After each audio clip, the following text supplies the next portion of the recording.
नमस्कार दोस्तों, स्वागत है आपका बिहार समाचार में। आइए आज बिहार की 15 बड़ी खबरों को जानते हैं। तो फटाफट आप कमेंट बॉक्स में ये जरूर बताएं कि आप बिहार के किस जिले में रहते हैं, और साथ ही आपके मन में कोई सवाल हो तो आप कमेंट बॉक्स में जरूर पूछें और अपने तरफ से एक प्यारा सा लाइक इस वीडियो को जरूर कर दें। लेकिन आपसे करेंगे एक रिक्वेस्ट, दोस्तों वीडियो को शुरू से अंत तक जरूर देखें, जरा सा भी स्किप न करें, क्योंकि वीडियो बहुत ही इंपॉर्टेंट होने वाला है। तो आज की सबसे पहली खबर है, बिहार में शादी समारोह में सिर्फ 100 लोग हो सकेंगे शामिल और अंतिम संस्कार में मात्र 50 लोगों की इजाजत। देश भर में बढ़ते कोरोना के मामलों को देखते हुए बिहार सरकार पहले से ही सचेत हो गई है। राज्य में कोरोना की दूसरी लहर न आए, इसके लिए तमाम प्रयास किए जा रहे हैं। इसी कड़ी में सरकार ने शादी, अंतिम संस्कार और कार्तिक स्नान को लेकर गाइडलाइन जारी कर दी है। इसके मुताबिक शादियों में सिर्फ 100 लोग ही शामिल हो सकेंगे। वहीं श्राद्ध क्रम में केवल 25 लोग के भाग लेने की इजाजत दी गई है। बिहार गृह विभाग द्वारा गुरुवार को जारी गाइडलाइन में कहा गया है कि कंटेनमेंट जोन के बाहर 26 नवंबर से 3 दिसंबर तक वैवाहिक कार्यक्रम और कार्तिक पूर्णिमा स्नान और श्राद्ध कार्यक्रम के लिए एसओपी जारी करने का निर्णय लिया गया है। इसके मुताबिक शादी में सिर्फ 100 लोग ही शामिल हो पाएंगे। वहीं सभी को मास्क लगाना अनिवार्य होगा। प्रवेश के समय सैनिटाइजर और थर्मल स्क्रीनिंग की व्यवस्था करना होगा। सड़कों पर बैंड बाजा बजाने और बारात में जुलूस की अनुमति नहीं होगी। कार्तिक पूर्णिमा स्नान के लिए नागरिक इकाइयों और वार्ड पार्षदों और त्रिस्तरीय पंचायत प्रतिनिधियों एवं गणमान्य व्यक्तियों से कोविड संक्रमण के बचाव के लिए लोगों को जागरूक करने को कहा गया है। साथ ही यह कहा गया है कि भीड़भाड़ तथा जल संक्रमित होने की स्थिति में कोरोना संक्रमण फैलने का खतरा है। ऐसे में लोगों को नदी घाटों पर स्नान हेतु नहीं जाने के लिए प्रेरित किया जाए। जेल से बाहर आने के लिए लालू को अभी करना होगा इंतजार। जमानत पर अगली सुनवाई 11 दिसंबर को। चारा घोटाले के 4 मामलों में से एक में आरजेडी सुप्रीमो लालू प्रसाद की जमानत याचिका पर झारखंड हाई कोर्ट ने शुक्रवार को सुनवाई 11 दिसंबर के लिए स्थगित कर दी। इस मामले में लालू को 14 वर्ष तक की कैद की सजा सुनाई गई थी और इस समय उसका रांची स्थित राजेंद्र आयुर्विज्ञान संस्थान रिम्स में इलाज चल रहा है। लालू के स्थानीय अधिवक्ता प्रभास कुमार ने बताया कि झारखंड उच्च न्यायालय में चारा घोटाले के दुमका कोषागार से गबन से जुड़े मामले में लालू की जमानत याचिका पर अब 11 दिसंबर को आगे सुनवाई होगी। लालू की ओर से दिल्ली से वीडियो कॉन्फ्रेंसिंग के माध्यम से सुनवाई से जुड़े सुप्रीम कोर्ट के वरिष्ठ अधिवक्ता कपिल सिब्बल ने लालू प्रसाद की न्यायिक हिरासत में 42 माह 28 दिनों की हिरासत की अवधि पूरी होने की बात सिद्ध करने के लिए समय की मांग की, जिसके बाद अदालत ने मामले की सुनवाई 11 दिसंबर तक के लिए स्थगित कर दी। लालू को जमानत को लेकर राबड़ी देवी बोली, कोर्ट पर पूरा भरोसा है, जो भी फैसला आएगा हमें मंजूर होगा। राजद सुप्रीमो लालू प्रसाद की जमानत पर शुक्रवार को हाई कोर्ट में सुनवाई होगी। चारा घोटाले में दुमका कोषागार से अवैध निकासी के मामले में लालू प्रसाद ने जमानत याचिका के लिए याचिका दायर की है। यदि लालू प्रसाद को हाई कोर्ट से जमानत मिली तो वह जेल से बाहर आ जाएंगे। वहीं लालू प्रसाद की पत्नी और बिहार के पूर्व मुख्यमंत्री राबड़ी देवी ने न्यायालय पर पूरा भरोसा जताते हुए कहा कि जो भी फैसला होगा मंजूर होगा। लालू के खिलाफ चारे घोटाले से संबंधित 5 मामले झारखंड में चल रहे हैं। 4 मामले में सीबीआई कोर्ट ने उन्हें सजा सुना दी है। 5वां मामला डोरंडा कोषागार से संबंधित है और इसकी सुनवाई अभी सीबीआई कोर्ट में चल रही है। जिन 4 मामलों में लालू प्रसाद को सजा मिली है, उसके खिलाफ उन्होंने हाई कोर्ट में अपील की है। इनमें 3 मामले में हाई कोर्ट ने उन्हें जमानत दे दी है। हाई कोर्ट यानी कि लालू प्रसाद यादव को सभी मामलों में आधी सजा काटने के आधार पर जमानत दी गई है। दुमका कोषागार मामले में भी उन्होंने इसी आधार पर जमानत मांगी है। साथ ही अपनी बीमारी का हवाला भी दिया है। तेजस्वी के विवादित बोल पर हंगामा, कहा लड़की ना हो जाए इसलिए नीतीश कुमार ने एक लड़के के बाद नहीं पैदा किए बच्चे। 17वीं विधानसभा सत्र के पहले दिन और अंतिम दिन भी हंगामेदार रहा। इस दौरान सदन में राज्यपाल के अभिभाषण पर संवाद और विवाद चलता रहा। विपक्ष के नेता तेजस्वी यादव ने नीतीश कुमार पर जमकर निशाना साधा। उन्होंने कहा कि पिछले चुनाव में नीतीश कुमार कहते थे कि उनकी वजह से राजद इतनी सीटें हासिल कर पाई। ठीक है, इस बार तो हम अपने चेहरे पर चुनाव लड़े थे और पिछली बार से दुगने वोटों से जीतकर आए हैं। ये होता है चेहरे का कमाल। नीतीश कुमार तो विश्व की सबसे बड़ी पार्टी के साथ चुनाव लड़ रहे थे और आज तीसरे नंबर की पार्टी बनकर रह गए और आज हम सबसे बड़ी पार्टी हैं। तेजस्वी ने यह भी कहा कि सत्ता के पक्ष में चोर और बेईमान लोग हैं। एनडीए चोर दरवाजे में सत्ता में आया है। तेजस्वी ने नीतीश कुमार पर टिप्पणी भी की। कहा कि लोग नीतीश कुमार के बारे में भी कहते हैं कि उन्हें एक लड़का है और लड़की पैदा न हो जाए, इसी वजह से उन्होंने आगे बच्चा पैदा नहीं किए। मुख्यमंत्री जी पर यह शोभा नहीं देता कि वह दूसरों के बच्चों को गिने। तेजस्वी यादव के बयान पर सत्ता पक्ष के सदस्यों ने सदन में हंगामा किया। हालांकि तेजस्वी ने इस बयान को विधानसभा से रिकॉर्ड से हटा देने की बात कही।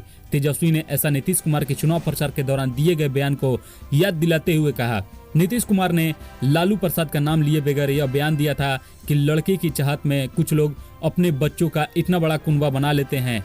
इसके बाद सदन की कार्रवाई 2 बजे तक के लिए स्थगित कर दी गई। हिंदू भावना को ठेस पहुंचाने के आरोप में अमिताभ बच्चन पर मुजफ्फरपुर कोर्ट में अर्जी। मुजफ्फरपुर में अमिताभ बच्चन पर परिवाद दर्ज हुआ है। केबीसी में हिंदी भावना को ठेस पहुंचाने के मामले में अमिताभ बच्चन के साथ शो के 2 निर्देशक अरुणेश कुमार और राहुल वर्मा और बोर्ड ऑफ एंटरटेनमेंट के टेलीविजन चेयरमैन मंजीत सिंह पर परिवाद दायर किया गया है। मामला मुख्य न्यायिक दंडाधिकारी की अदालत में दर्ज हुआ है। वादी आचार्य चंद्रकिशोर पराशर है। कई धाराओं के तहत मामला दर्ज किया गया है। 3 दिसंबर को मामले की अगली सुनवाई होगी। इस परिवाद में 20 अक्टूबर को केबीसी के एपिसोड में एक सवाल पूछा गया था। इस प्रश्न को इंगित किया गया है, जिसे मानव यानी कि हिंदू भावना को आहत करने वाला प्रश्न बताया गया है। यह प्रश्न है, 25 दिसंबर 1927 को डॉक्टर भीमराव अंबेडकर के अनुयायियों ने किस सिख धर्म ग्रंथ की पर्चियां जलाई थी? ए विष्णु पुराण, बी भागवत गीता, सी ऋग्वेद और डी मनु स्मृति। यानी कि इसी सवाल को लेकर विवाद छिड़ गया। वादी आचार्य चंद्रकिशोर पराशर ने इसी बिंदु पर परिवाद दायर किया है। इसमें अमिताभ बच्चन के साथ शो के 2 निर्देशक अरुणेश कुमार और राहुल वर्मा और बोर्ड ऑफ एंटरटेनमेंट टेलीविजन के चेयरमैन मंजीत सिंह पर परिवाद दायर किया गया है। वादी का परिवाद में कहना है कि जानबूझकर हिंदू भावनाओं को ठेस पहुंचाने के लिए शो में इस तरह का प्रश्न सेट किया गया है। इससे हिंदू भावनाओं को आघात पहुंचता है। न्यायालय 3 दिसंबर को ग्रहण के बिंदु पर सुनवाई देगी, यानी इस परिवाद को मुकदमा के रूप में लिया जाए कि नहीं लिया जाए, इसका फैसला 3 दिसंबर को होगा। भारत में बनेगी रूस की वैक्सीन। 95% तक असरदार स्पुतनिक वी की 10 करोड़ डोज हर साल बनेगी। अगले साल शुरू होगा production. Russian direct investment fund यानी कि RDIF और भारत की दवा कंपनी हेटोरो ने कोरोना की वैक्सीन स्पुतनिक वी तैयार करने के लिए करार किया है। यह करार भारत में हर साल 10 करोड़ डोज बनाने का है। प्रोडक्शन की शुरुआत अगले साल होगी। स्पुतनिक वी को रूस के Gamaleya national research centre for epidemiology and microbiology ने बनाया है। RDIF विदेश में इसके प्रोडक्शन और प्रमोशन का काम देख रहा है। वैक्सीन के तीसरे फेज के क्लिनिकल ट्रायल को मंजूरी मिल चुकी है और ये ट्रायल बेलारूस, UAE, वेनेजुएला समेत कई देशों में चल रहे हैं। IDIF के मुताबिक भारत में दूसरे और तीसरे फेज का ट्रायल जारी है और इस वैक्सीन के 120 करोड़ डोज बनाने के लिए 50 से ज्यादा देश रिक्वेस्ट कर चुके हैं। ग्लोबल मार्केट में सप्लाई के लिए वैक्सीन का प्रोडक्शन भारत, चीन, ब्राजील, साउथ कोरिया और दूसरे देशों में काम किया गया है। बंगले से वापस रिम्स में आए लालू। पटना के निगरानी थाने में केस दर्ज हुआ और रांची हाईकोर्ट में जनहित याचिका पर सुनवाई आज। राजद प्रमुख लालू प्रसाद यादव को रांची के रिम्स डायरेक्टर के केजली बंगले से वापस रिम्स के पेइंग वार्ड में शिफ्ट कर दिया गया है। लालू को 5 अगस्त 2020 को कोविड संक्रमण के डर से रिम्स के केली बंगले में शिफ्ट कर दिया गया था, जबकि रिम्स के director Kameshwar Prasad Morabadi estate guest house में रह रहे हैं, जहां उन्हें हर दिन 400 रुपए किराना चुकाना पड़ रहा है।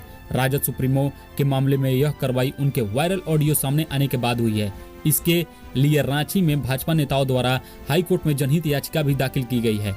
इस पर आज सुनवाई होगी और वायरल ऑडियो के मामले में भाजपा के विधायक ललन पासवान ने पटना के निगरानी थाने में मुकदमा दर्ज कराया है। इसमें उन्होंने आरोप लगाया है कि लालू यादव ने कॉल करके प्रलोभन देने की कोशिश की थी। इस वजह से उनके ऊपर IPC और भ्रष्टाचार निवारण अधिनियम 1988 की सुसंगत धाराओं के अंतर्गत मुकदमा दर्ज कर कानूनी कार्रवाई की जाए। बिहार में धुंध के साथ होगी सुबह। धूप देर से होने से सुबह शाम रहेगी ठंड।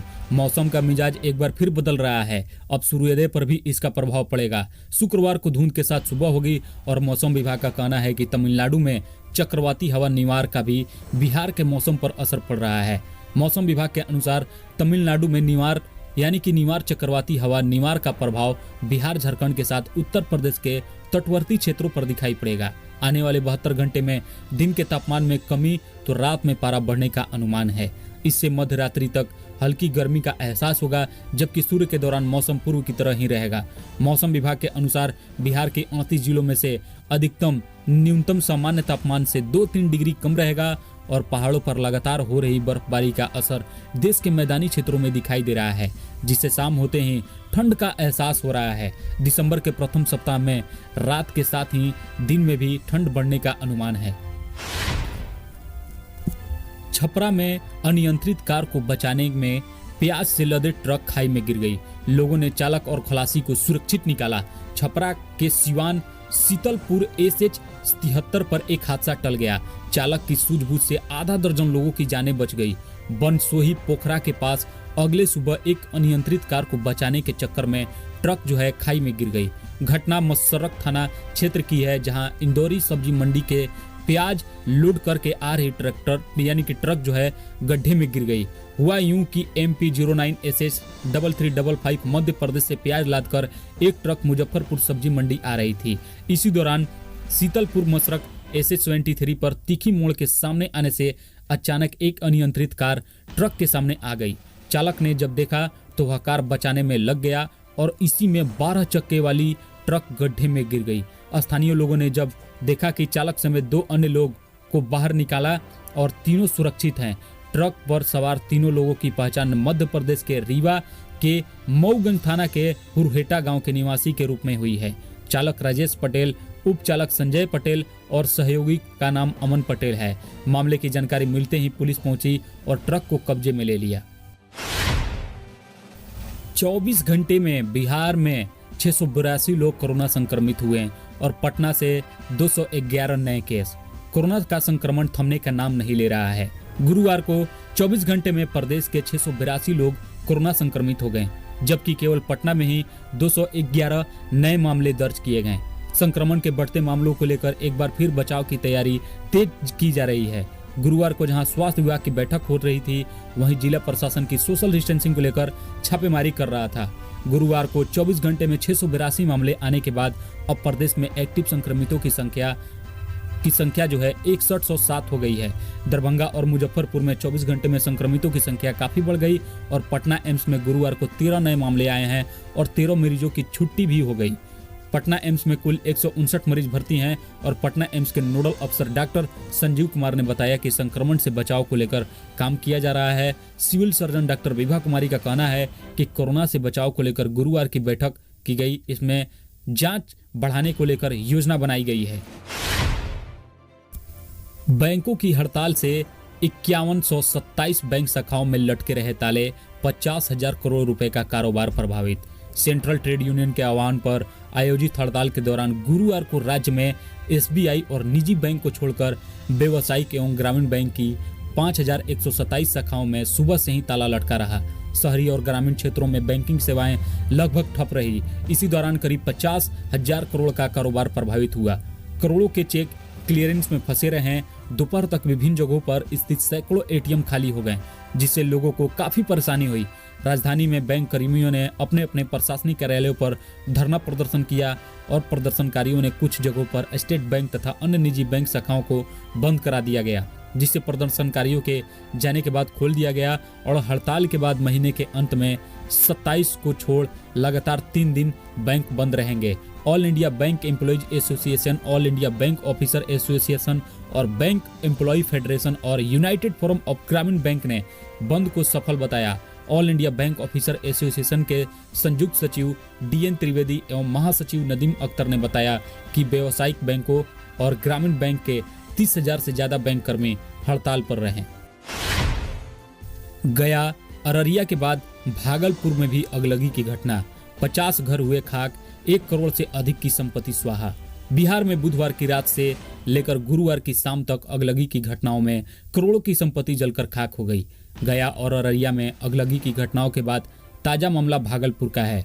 जिले के पीरपैंती प्रखंड के श्रीमतपुर गोपालिक के घर आग लग गई, जो देखते ही देखते 50 घरों तक फैल गया। शुरुआत में स्थानीय लोगों ने ही आग बुझाने का प्रयास किया, लेकिन बाद में अग्निशम दस्ते को बुलाया गया। स्थानीय लोगों का कहना है कि आग सबसे पहले पैक्स अध्यक्ष रामनारायण यादव के घर में लगी। वे अपनी मां की श्राद्ध कर्म में हिस्सा लेने के लिए सब परिवार पैतृक गांव गए हुए थे। इसी बीच यह घटना हो गया। आग लगने के कारण का पता नहीं चल सका। इस अगलगी में करोड़ों रुपए की संपत्ति बर्बाद हो गई। अररिया के बड़हरा गांव में गुरुवार की दोपहर एक बार फिर अचानक ही आग लग गई, जिसमें दर्जनों घर जलकर राख हो गए। स्थानीय लोगों ने काफी मशक्कत के बाद आग बुझाई और पिछले सप्ताह इसी प्रखंड के आधा दर्जन लोगों में आग लग गई थी, जिसमें लाखों की संपत्ति का नुकसान हुआ था। इससे पहले बुधवार को जिले में जोकीहाट थाना के क्षेत्र के अतरिया गांव में नल जल योजना के अंतर्गत पानी टंकी वेल्डिंग करने के शॉर्ट सर्किट लगने से भीषण आग लगी। बुधवार को नरपतगंज प्रखंड के बसमपतिया पंचायत के वार्ड संख्या 9 में खाना बनाने के क्रम में आग लगने से 6 परिवार के दर्जन भर घर जलकर राख हो गए थे। किसानों को मिली दिल्ली में घुसने की इजाजत। निरंकारी सगामम मैदान पर करेंगे प्रदर्शन। केंद्र के 3 नए कृषि कानूनों के खिलाफ दिल्ली चलो मोर्चों के तहत राष्ट्रीय राजधानी की ओर बढ़ रहे हैं किसानों को आखिरी दिल्ली में दाखिल होने की इजाजत दे दी गई। इन्हें बुराड़ी इलाके में निरंकारी सगामम मैदान पर प्रदर्शन करने की मंजूरी मिल गई। दिल्ली पुलिस कमिश्नर ने इसकी पुष्टि की है। पंजाब के किसानों के संगठन ने भी बताया कि केंद्र सरकार ने उन्हें दिल्ली में दाखिल होने और बुराड़ी मैदान में प्रदर्शन करने की मंजूरी दे चुके हैं। क्रांतिकारी किसान यूनियन के अध्यक्ष दर्शन पाल ने कहा, हमें दिल्ली में दाखिल होने की अनुमति मिली हुई है। उन्होंने बताया कि केंद्रीय गृह मंत्रालय के अधिकारियों ने उन्हें दिल्ली के बुराड़ी में एक स्थान पर प्रदर्शन करने की अनुमति दे दी थी।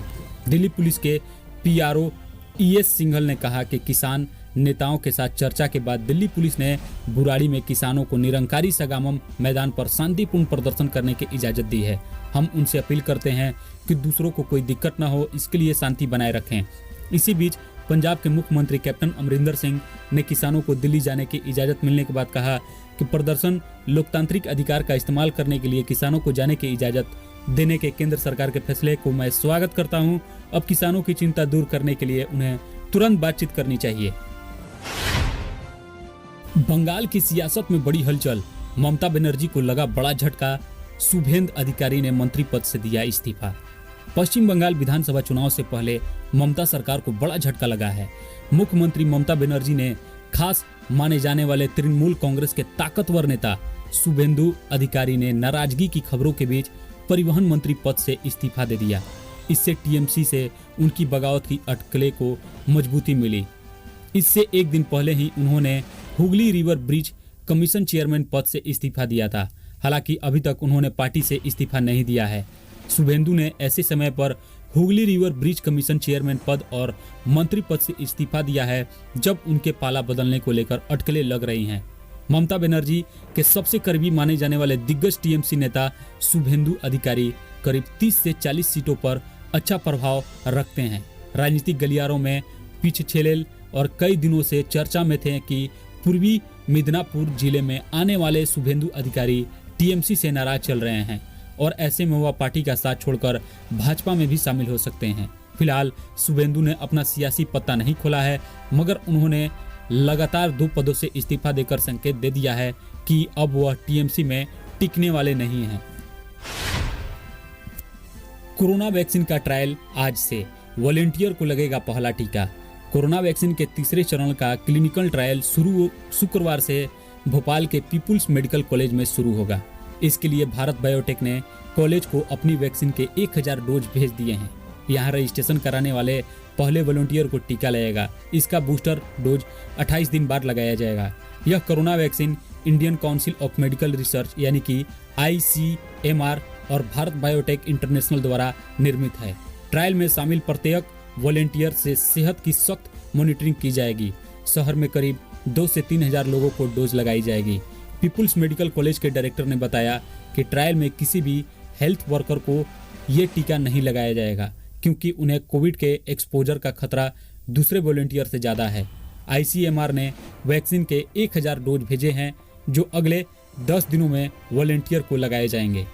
दोस्तों, इस प्रकार का वीडियो अपडेट पाने के लिए प्लीज़ मेरे चैनल को एक लाइक, सब्सक्राइब और शेयर जरूर करें। मिलते हैं दोस्तों अगले वीडियो में। जय हिंद, जय भारत।